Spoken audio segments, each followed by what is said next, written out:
Assalomu alaykum, hurmatli pedagoglar. Bugungi mavzuyimiz ta'lim jarayonida kollaborativ rivojlantiruvchi muhitni tashkil etishning muammolari va ba'zi yechimlariga bag'ishlanadi. Kollaborativ ta'lim muhiti ta'lim oluvchilarning chuqur tushunishi, tanqidiy fikrlar, muammolarni hal qilish va ijtimoiy ko'nikmalarni rivojlantirish uchun qulay sharoit yaratadi.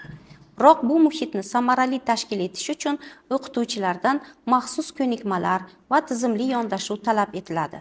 Aks holda kutilgan natijalarga erishmaslik kuzatiladi. Kollaborativ ta'lim bugungi kunning eng muhim muammolaridan biri sanaladi, chunki hozirgi kunda o'quvchilarning har tomonlama rivojlanishi uchun hamkorlik muhim shartlardan biri hisoblanadi.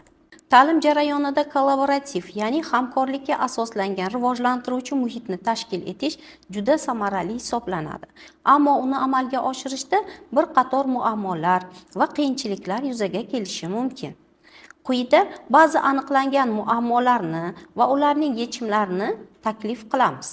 Muammolar deganda quyidagi, ya'ni kollaborativ ta'limda teng ishtirokning bo'lmasligi bu bitta muammo sanaladi. Bunda ba'zi guruh ishlarida o'quvchilar faol ishtirok etmasdan boshqalarning mehnatidan foydalanadi. Guruh a'zolari o'rtasida ziddiyatlar, norozilik, motivatsiyaning pasayishi kuzatiladi.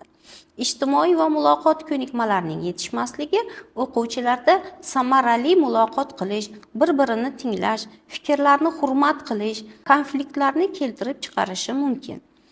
Vaqt taqsimoti ham kollaborativ ta'limda qandaydir muammolarni yuzaga keltiradi. Bunda guruhlarni shakllantirishda vaqtning yetishmasligi yoki vaqtning ko'p sarflanishi mumkin. Topshiriqlarni tushuntirishda, guruh ishini kuzatish va baholash ko'proq vaqt talab etadi. Dastur doirasida barcha mavzularni o'zlashtirish uchun ham ba'zida vaqt yetmay qolishi mumkin. Buning uchun biz quyidagi yechimlarni taklif qilamiz.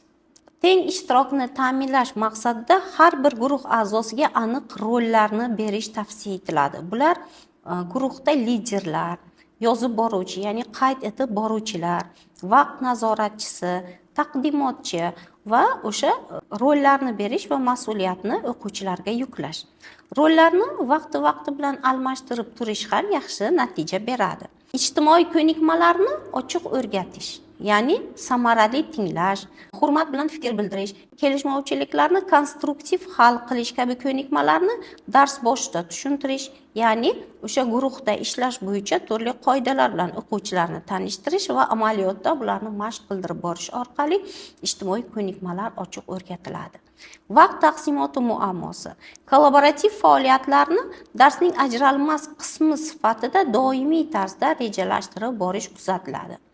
Topshiriqlar. Bunda o'quvchilarga turli topshiriqlar beriladi. Topshiriqlar qanaqa bo'lishi kerak degan savol tug'iladi. Yechimi bir xil bo'lmagan, turli yechimlarni, ya'ni turli nuqtai nazarlarni talab qiladigan muammoli topshiriqlarni berish o'quvchilarga. Ikkinchidan, har bir guruh a'zosining hissasining guruhning umumiy muvaffaqiyati uchun muhim ekanligini ta'kidlaydigan topshiriqlar yaratish. Uchinchidan, hayotiy muammolar, ya'ni o'quvchilarga yaqin bo'lgan hayotiy vaziyatlarni berish, ularni loyiha qilib ishlash va o'sha loyihalar ustida ishlash. Shuni unutmasligimiz kerakki, kollaborativ ta'lim o'quvchilarda loyihalarda ishlash ko'nikmalarini shakllantiradi. Ularni bir-biri bilan hamkor qilib qo'yadi. Bir-biri bilan birgalikda hamkorlikda ishlash orqali turli xildagi muammolarni, bir-birini kutish, bir-birini fikrini hurmat qilish, bir-biriga yo'l yo'riq ko'rsatish, bir-biriga o'rgatish, bir-biridan o'rganish orqali kichik muammolarni hal qilish asosida amalga oshiriladigan jarayon hisoblanadi. Bu kichik muammolarni hal qilish orqali o'quvchilar kelajakda katta global muammolarni hal qilish ko'nikmalarini ham egallaydilar. Shuni esda tutish lozimki, kollaborativ ta'limda o'qituvchi markazda emas, balki fasilitator rolini bajaradi. Bizga ma'lumki, boshqaruvning 3 ta usuli bor. Asosiy usullardan biri bu avtoritar boshqaruv.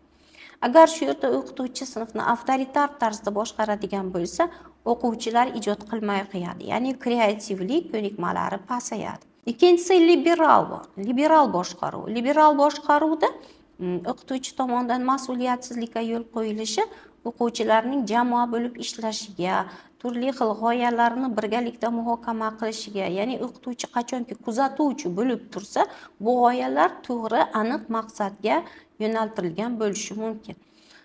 Uchinchi boshqaruv turi bu demokratik boshqaruv bo'lib hisoblanadi. Asosan kollaborativ yondashuvda, loyiha ishida, hamkorlikda ishlashda demokratik boshqaruv uslubidan foydalanish juda yaxshi samara beradi. Bunda guruh a'zolarining barchasining diqqati, fikri e'tiborga olinishi kerak va ularning birgalikdagi faoliyati qo'llab-quvvatlanadi. Atrofdagi o'quvchilarning fikrlari inobatga olinadi. Boshqa guruh a'zolarining ham fikrlari tinglanadi.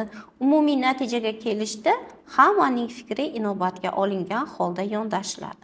Bu boshqaruvning demokratik uslubi sanaladi. Lekin kollaborativ yondashuvda o'qituvchi ba'zida mana topshiriqlarni berish vaqtida o'quvchilarning diqqatini o'ziga jalb qila olmasa, ya'ni ozgina sinfni boshqarishda qattiqroq turmasa, qonun qoidalar bilan o'quvchilarni tanishtirishda o'zini markazda qo'yib qo'ymasa, ya'ni bolalarning diqqatini to'plab olmasa, unda ham samarali natijalarga erishish juda ham qiyin bo'ladi.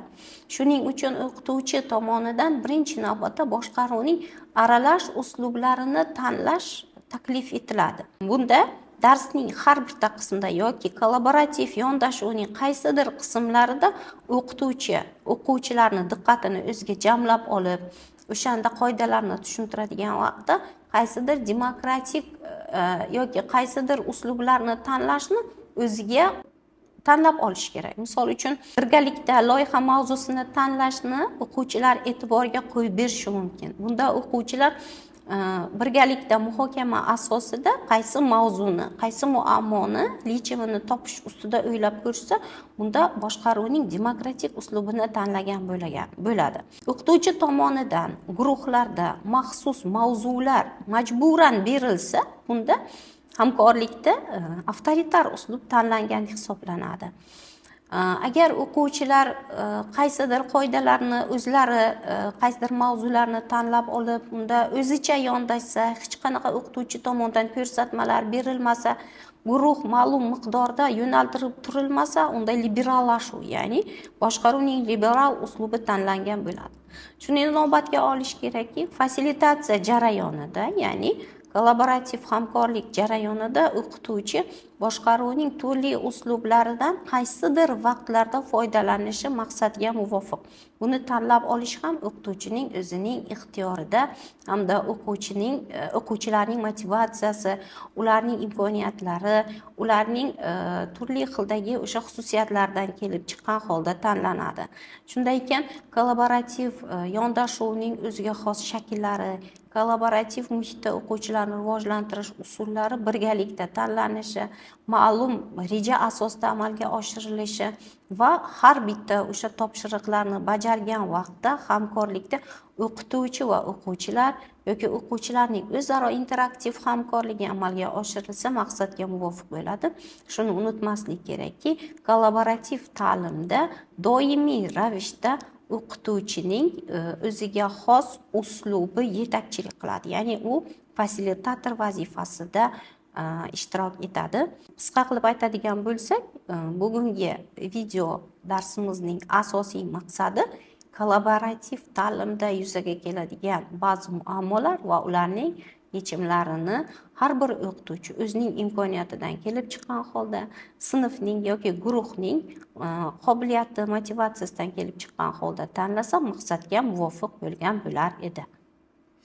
E'tiboringiz uchun rahmat.